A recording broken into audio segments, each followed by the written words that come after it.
Mon projet, c'est l'analyse sur les pesticides dans les cheveux. Donc c'est une nouvelle approche pour l'évaluation de l'exposition professionnelle dans le maraîchage. Je suis partie au Burkina Faso pour prélever les cheveux justement de volontaires dans une zone d'étude près d'un lac. J'ai récolté 110 échantillons de cheveux.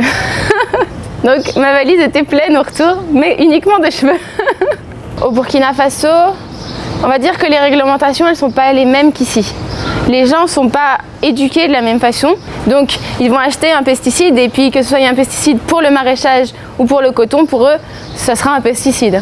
Pour eux, c'est identique s'ils versent le pot entier de seau, qu'ils le mélangent avec un peu d'eau, que ce mélange soit utilisé normalement pour 1 hectare et qu'ils l'utilisent uniquement pour 100 mètres carrés. Avant d'aller sur le terrain avec les ciseaux, on est arrivé et on a fait des réunions avec les chefs des villages et avec les villageois pour leur expliquer quel était notre projet pour justement éviter qu'ils aient peur ou qu'ils pensent qu'on va les ensorceler, parce que c'est un peu une croyance qu'il y a là-bas.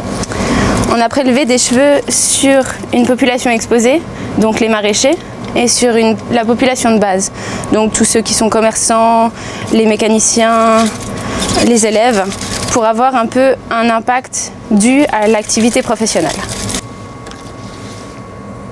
Donc d'abord, notre méthode, elle se base sur une extraction de pesticides dans les fruits et légumes. Et nous, on a voulu appliquer cette méthode-là aux cheveux. Donc pour ça, j'ai dû optimiser plusieurs paramètres. Il a fallu faire des tests sur le lavage des cheveux, ou bien comment est-ce qu'on les coupait.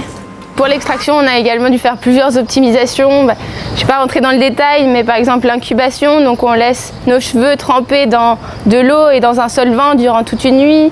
Donc quel était le meilleur solvant, ou quelle était la meilleure phase pour purifier, pour éviter que par exemple les acides gras se retrouvent dans nos échantillons à la fin. J'ai analysé malheureusement pas les 110 échantillons, mais quand même 73. Et donc on peut voir qu'il y a certains pesticides qui influencent principalement à cause du maraîchage, et d'autres qu'on voit à cause d'autres voies de contamination, comme par exemple l'eau ou l'alimentation, qui ne serait pas la même chose si on prenait des gens ici.